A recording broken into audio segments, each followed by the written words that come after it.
नमस्कार दोस्तों, आपका स्वागत है मेरे YouTube चैनल पर। चाहे कितना ही अभागा मनुष्य हो, यदि सुबह 3 से 6 बजे उठकर ब्रह्म मुहूर्त में ये काम कर लेता है तो उसे वो जो भी चाहेगा वो सब मिलेगा। जी हाँ दोस्तों, एक समय की बात है, माता पार्वती ने भगवान शिव से पूछा, स्वामी मैंने देखा है कि चाहे कितना ही अभागा मनुष्य हो, अगर वह सुबह के समय ब्रह्म मुहूर्त में उठता है तो वह बहुत सुखी रहता है। ऐसा क्यों है? मुझे ब्रह्म मुहूर्त का रहस्य बताइए। तब भगवान शिव ने कहा, हे देवी, मैं आपको इस प्रश्न का उत्तर एक कथा के माध्यम से बताऊंगा। कृपया आप इस कथा को ध्यानपूर्वक सुनना, और जो भी मनुष्य इस कथा को पूरा सुनेगा वह कभी भी इस अवसर को अपने हाथ से जाने नहीं देगा। ब्रह्म मुहूर्त का रहस्य जानकर पूरा जीवन बदल जाएगा। जी हाँ दोस्तों, भगवान शिव की ये कथा है। तब भगवान शिव ने कथा सुनाना प्रारंभ किया। तो भगवान शिव कथा को सुनाना प्रारंभ करते हैं और माता पार्वती से कहते हैं, बहुत समय पहले की बात है पार्वती, काशी में दीनू नाम का एक लड़का रहता था। वह लड़का बहुत ही अच्छा था, लेकिन एक गलत आदत थी, वह देर तक सोता रहता था। सुबह उसे जगाने के लिए घर वाले बहुत प्रयास करते थे, परंतु वह रोजाना सुबह देर तक उठता था। वह लड़का कभी भी 9 बजे से पहले नहीं उठता था। जब वह बालक था तब परिवार वालों ने सोचा कि जब वह बड़ा हो जाएगा तो इसकी आदत में सुधार हो जाएगा, परंतु वह लड़का जैसे जैसे बड़ा होता गया उसकी यह आदत और भी ज़्यादा गहरी होती चली गई। दुनिया इधर से उधर हो सकती थी, लेकिन वह लड़का कभी भी जल्दी नहीं उठ पाता था। उसके पिता उसकी इस आदत से बहुत ज़्यादा परेशान रहने लगे थे। मित्रों, उस लड़के को ढेरों नकारात्मक शक्तियों ने घेर लिया था। वह सभी को पलटकर जवाब देता था और दिन भर उदास रहता था। इसका असर उसके स्वास्थ्य पर भी पड़ रहा था। जब उस लड़के को यह पता लगा कि उसके सारे मित्र सफलता को प्राप्त कर चुके हैं, तब वह और भी ज़्यादा चिंतित हो गया और ईश्वर को कोसने लगा। वह बार बार यही कहता था कि मेरी किस्मत ही खराब है, परंतु उसके पिता अच्छी तरह से जानते थे कि उस लड़के के असफल होने के पीछे क्या कारण है। भगवान शिव ने कहा, हे देवी, फिर एक दिन की बात है, उसके पिता को किसी सन्यासी के बारे में पता चला। उसने तुरंत अपने बेटे की समस्या को लेकर उस सन्यासी के पास जाने का निर्णय लिया। सन्यासी को बेटे की आदतों के बारे में बताया और सन्यासी ने कहा कि कल आप अपने बेटे को इस आश्रम में आने को कहिए। फिर उस लड़के का पिता अपने घर की ओर चला गया। उसे पता था कि अगर वह सीधे तरीके से अपने बेटे को सन्यासी से मिलने के लिए कहेगा तो वह कभी तैयार नहीं होगा। उसने अपने बेटे को अपने पास बुलाया और कहा, तुम्हारे सारे मित्र जीवन में सफलता प्राप्त कर चुके हैं, क्या तुम सफल होना नहीं चाहते? लड़के ने उत्तर दिया कि ज़रूर पिताजी, परंतु जब भी मैं अपने मित्रों से उनकी सफलता का रहस्य पूछता हूँ तो वह मुझे कुछ भी नहीं बताते हैं। भगवान शिव ने कहा, हे देवी, फिर उसके पिता ने कहा कि मुझे इस रहस्य का पता चल गया है कि वह सभी क्यों सफल होते जा रहे हैं। तब उस लड़के ने बड़ी उत्सुकता से पूछा, क्या पता चल गया है पिताजी? कृपया करके आप मुझे बताइए। उसके पिता ने कहा कि कल सुबह तुम्हें एक सन्यासी के आश्रम में जाकर उनसे मिलना है। यदि तुम वहाँ पर समय से पहुँच गए तो वे सन्यासी तुम्हें ऐसा मंत्र बताएंगे जिससे तुम सफल हो जाओगे। परंतु एक समस्या है बेटा। लड़के ने कहा कि पिताजी, मैं कल पूरी रात जागता रहूँगा और सुबह सन्यासी से मिलकर ही आऊँगा। उसके पिता ने कहा कि ठीक है, तुम वहाँ जाकर उस सन्यासी की आज्ञा को जरूर मानना। पिता की बात सुनकर वह लड़का बहुत खुश हुआ। जीवन में पहली बार रात्रि में वह जागता रहा, परंतु थोड़े ही समय में उसे नींद आ गई और वह सो गया। फिर अगली सुबह जब वह उठा तो उसे पता चला कि सन्यासी से मिलने का समय समाप्त हो चुका था। उसके पिता ने लड़की की तरफ देखा और कहा कि तुम जीवन में कभी सफल नहीं हो पाओगे बेटा, जाओ और जाकर सो जाओ। पिता की यह बात सुनकर उस लड़के को बहुत दुख हुआ। उसने मन ही मन स्वयं को चुनौती दी कि कल सुबह वह सन्यासी से मिलने अवश्य जाएगा। उसने अपने पैर में एक छोटा सा घाव बना लिया, जिससे दर्द के कारण उसे रात भर नींद नहीं आई। भगवान शिव ने कहा, हे देवी, यह ऐसा पहला अवसर था जब उसने अपने जीवन में पहली बार सूर्योदय देखा था। वह तुरंत ही तैयार होकर सन्यासी से मिलने के लिए चला गया। आज उसका अनुभव कुछ अलग ही था। वह बेहद शांत महसूस कर रहा था। चलते चलते वह लड़का जैसे ही सन्यासी के आश्रम में पहुंचा तो वहां पर उसने देखा कि सन्यासी और उसके सभी शिष्य ध्यान लगाकर बैठे हुए थे। भगवान शिव ने कहा, हे देवी। फिर जब ध्यान का समय समाप्त हुआ तब लड़का उस सन्यासी के पास पहुंचा और उन्हें प्रणाम करते हुए बोला कि आपके पास कोई ऐसा मंत्र है जिससे मैं सफल हो सकता हूँ? कृपया करके मुझे वह मंत्र बता दीजिए। मैं भी अपने मित्रों के समान सफल होना चाहता हूँ और अच्छा जीवन जीना चाहता हूँ। भगवान शिव ने कहा, हे देवी। फिर सन्यासी मुस्कुराए और बोले, अच्छा तो तुम वही बालक हो। तुम्हारे पिताजी मुझसे मिलने आए थे और उन्होंने तुम्हारे विषय में मुझे सब कुछ बता दिया था। मैं तुम्हें वह मंत्र अवश्य बता देता, परंतु अब लड़के ने जैसे ही परंतु शब्द सुना तो लड़का घबरा गया। उसने पूछा, क्या गुरुदेव? तब सन्यासी बोले, मैं तुम्हें वह मंत्र बताऊंगा, परंतु अगले 21 दिनों तक तुम्हें मेरी आज्ञा माननी होगी। मैं तुम्हें वह मंत्र 21 दिनों के बाद ही बता पाऊंगा। तब तक मैं तुमसे जो भी कार्य कहूँगा तुम्हें वह करना होगा।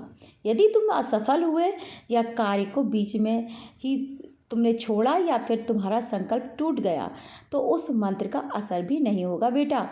दृढ़ निश्चय के साथ उस लड़के ने कहा कि मुझे आपकी सारी आज्ञा स्वीकार है गुरुदेव। मैं अगले 21 दिनों के लिए आपका दास हूँ। आप जो भी कहेंगे मैं वही कार्य करूँगा। मुझे केवल और केवल उस मंत्र के बारे में जानना है गुरुदेव।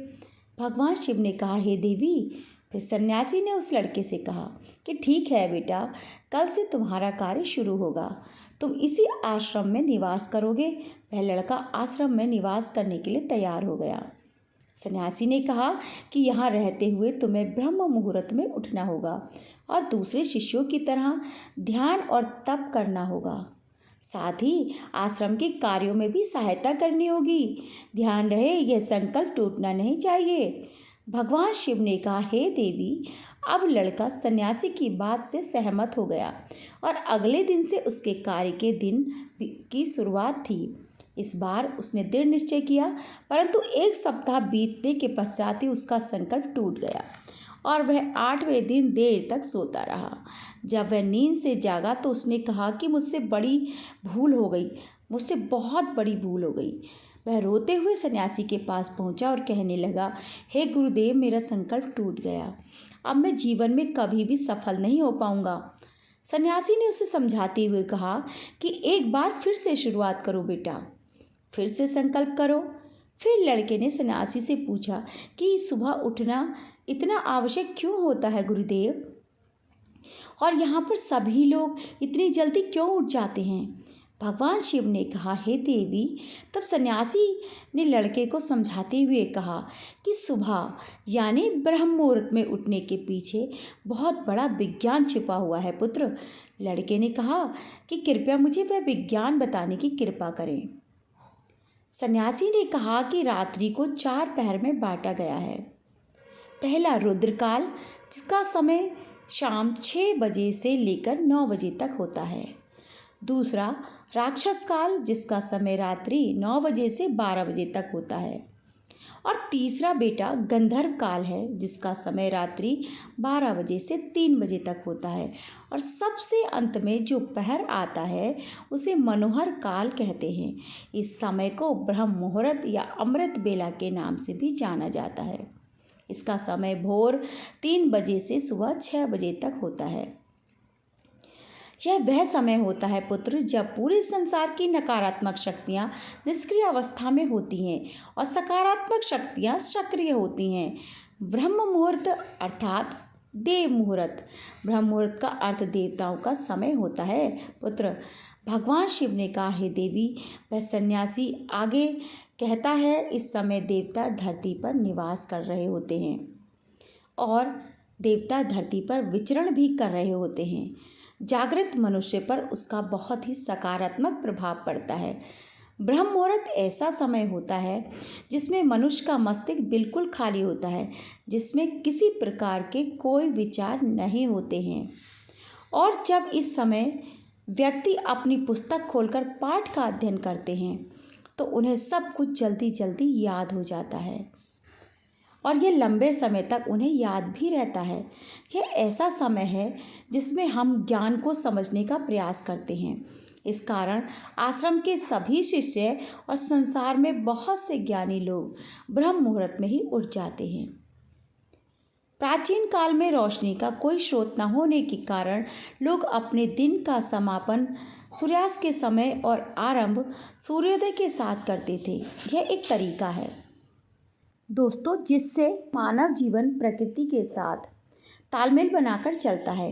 भगवान शिव ने कहा, हे देवी। फिर उस लड़के ने कहा कि ठीक है, मैं कल से अपना संकल्प फिर से शुरू करता हूँ, परंतु ब्रह्म मुहूर्त में उठकर मुझे क्या क्या करना चाहिए। तब सन्यासी ने बताया, पुत्र ठीक है, मैं तुम्हें बता देता हूँ कि ब्रह्म मुहूर्त में क्या क्या करना चाहिए और कैसे करना चाहिए। सबसे पहले उठकर धरती माता पर पाँव रखने से पहले धरती माता को प्रणाम करना चाहिए और अपनी दोनों हथेलियों को देखना चाहिए और ईश्वर को धन्यवाद देना चाहिए कि उन्होंने तुम्हें आज का जो सूर्योदय देखने का अवसर दिया है। इसके बाद नित्य कर्म और स्नान करने चाहिए। तो आप सबसे पहले उठकर तुम्हें अपनी हाथ की हथेलियाँ देखनी है और ईश्वर को धन्यवाद देखना है, क्योंकि आज का दिन आप सूर्योदय देखने के लायक हुए हो। इसके बाद नित्य कर्म और स्नान करने से शरीर की ही नहीं बल्कि मन की शुद्धता भी बढ़ती है। स्नान करने के पश्चात ध्यान की प्रक्रिया होती है। ब्रह्म मुहूर्त में ध्यान की अवधि 21 दिन तक होती है।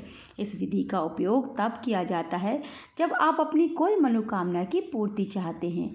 यह ऐसा समय होता है जब व्यक्ति अपने आज्ञा चक्र को सक्रिय करने पर काम करते हैं। भगवान शिव ने कहा, हे देवी। आगे वह सन्यासी बताता है कि आज्ञा चक्र दोनों भौहों के बीच होता है। यह संकल्प का स्थान भी कहा जाता है। अगर इस चक्र पर ध्यान केंद्रित किया जाए और अपनी मनोकामना को बार बार दोहराया जाए तो मात्र 21 दिनों के भीतर वह मनोकामना पूरी हो जाती है।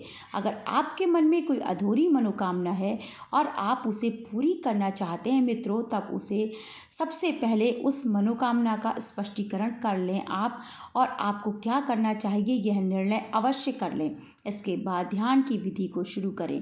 ब्रह्म मुहूर्त में स्नान के बाद एक ऐसा स्थान चुनें जहाँ पर वायु का प्रवेश हो। ध्यान में शुद्ध प्राणवायु का होना आवश्यक होता है।